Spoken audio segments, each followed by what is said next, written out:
Hello everyone, my name is Natalie and welcome to or back to my channel.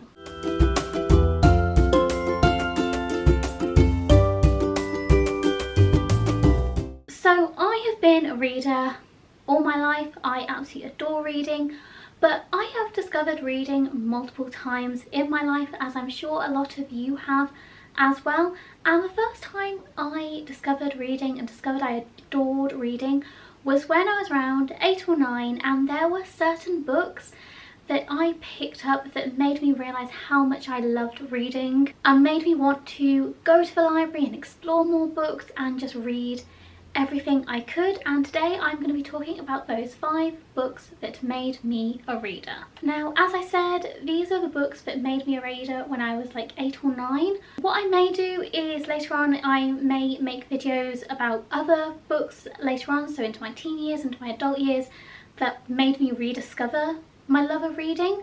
But for now, here are books that started off my love. So the first 2 books are ones that I actually had to read in school. And these are both by Michael Morpurgo. We have The Dancing Bear and we have Kensuke's Kingdom. The Dancing Bear, from what I remember, I've not read it since I was a child and I desperately want to reread it. I think it's about a girl who maybe works in a circus or goes to a circus, where within that circus there is a bear that is forced to dance and is forced to entertain the crowd, and it's a story of the bond that grows between this girl and this bear and her love for the bear, and it follows her as she grows up and grows older and her life alongside the life of this bear. Which, now I think about it, does sound really weird, but I promise you it was such a beautiful story, and I think it was the first story that ever made me cry as well,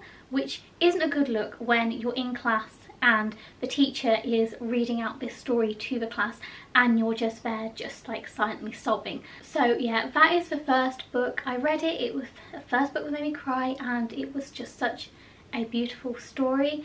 The next one is one that I actually still own today, and that is Kensuke's Kingdom, again by Michael Morpurgo. Kensuke's Kingdom is about this boy called Michael who his father loses his job, and he gathers his family together and they all go on this boat and go on like a boating expedition into the sea. And one day there is a absolutely horrific storm. Michael and his dog fall overboard, and then our story continues from there. And it's all about the story of Michael as he's washed up on this island and he's living on this island, and he's trying desperately to work out how to get his attention of his parents and how to try and get back home.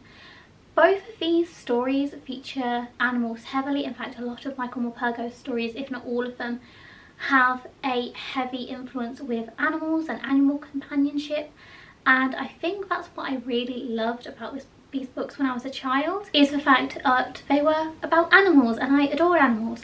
And again, Kensuke's Kingdom was such an amazing story. I absolutely adored it. It was this idea of this normal person going on such an amazing adventure and learning so much new stuff. And I think that's the thing that made me love this book. The next book I'm going to talk about is actually a collection of books, and this is the complete works of Shakespeare. Now, in the classroom we had a bookshelf, and the complete work of Shakespeare were actually on the shelves of this classroom, but these works were made for kids and they were written by Andrew Matthews and Tony Ross. I think Tony Ross, from what I remember, did the illustration. I think he's a children's illustrator, but I loved these books. These, if you want to get a child interested in Shakespeare at all, I would suggest starting out with these books. They are written in a very child-friendly way. They are a great introduction. The illustrations are amazing throughout them. I loved these books so much when I was a kid. Every single break time I would grab one and I'd get through the complete works of Shakespeare that way.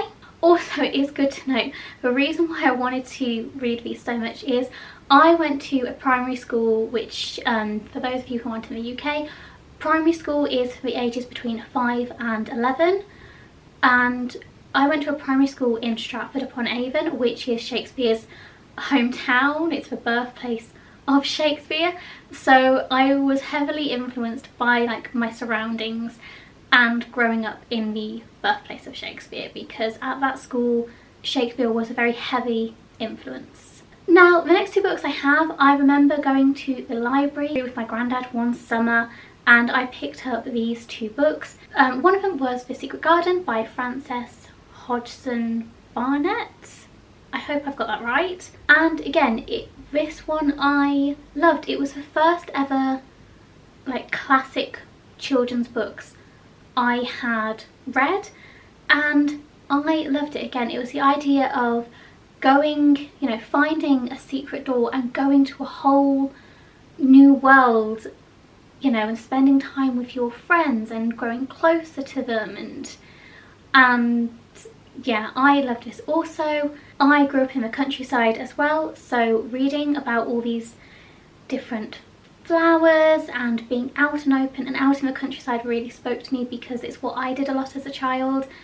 So I think that's why this one was such a big influence on me, because again, it was kind of like a life I knew a bit about, and a lot of the like flowers and the woodlands that they mentioned I was familiar with. And the last one I'm going to mention is Charlotte's Web by E.B.White. I loved this book. I think this is the first book I've ever read that was from the perspective of an animal, and I thought that was amazing. I thought it was so unique and I loved it. Also, I mainly picked up this book because I was terrified of spiders when I was a child, and my mum gave me this book and she said, oh, read this, you'll stop being scared of spiders. Didn't work. I am now a almost 26-year-old adult and I still don't really like spiders. If I see a spider I will still throw something at it. But that's why my mum initially got me to read this book. Charlotte's Web is an amazing, again, another amazing classic, which I am so grateful I read as a child. I don't remember the pig's name, was it Wilbert? Something like that. Let me know down in the comments because I cannot remember what the pig's name is at all. But this is one I loved. It was told from the perspective of animals, and this was another one that made me cry. I remember finishing this book, putting it down, going to my mum and then yelling at my mum saying, how could you make me read that book? Look at me, it made me cry. And she said, yeah, but didn't you like it? I said, no, I loved it. So that was sort of my first experience of hating a book and loving a book all at the same time, which again I think heavily influenced me. And I think one thing all these books have in common is they all made me feel something. So these books all were able to transport me from my own life into the lives of these children, these animals, made me feel their experiences, and they fully transported me. They also all fully made me feel very strong emotions, so that even now today I remember the feeling I had while reading them, which I'd argue as a reader, when you're reading fiction especially, is something that you want. You want to have a book that makes you attached to the characters, and I think this is the first time in a book where I had discovered that, and I think that's what left me feeling such a big influence, because up until then I'd read casually, I'd had people reading me like fairy tales and stories, but this was sort of the first time reading by myself that I was able to be like, oh, this is what everyone reads, this is what everyone's talking about. And yeah, I loved it. And I think as well, the fact that I still remember all these books today, despite the fact that some of them I have not read since I was 8 or 9 years old, so some of them I haven't picked up again. The fact I still remember the stories and the fact I still remember how I felt speaks volumes. Thank you so much for watching this video. I'd love to know what books you remember from your childhood that maybe made you a reader, or even ones from your childhood that you still remember today. Thank you so much for watching. I hope you have a lovely day and I will see you later. Bye!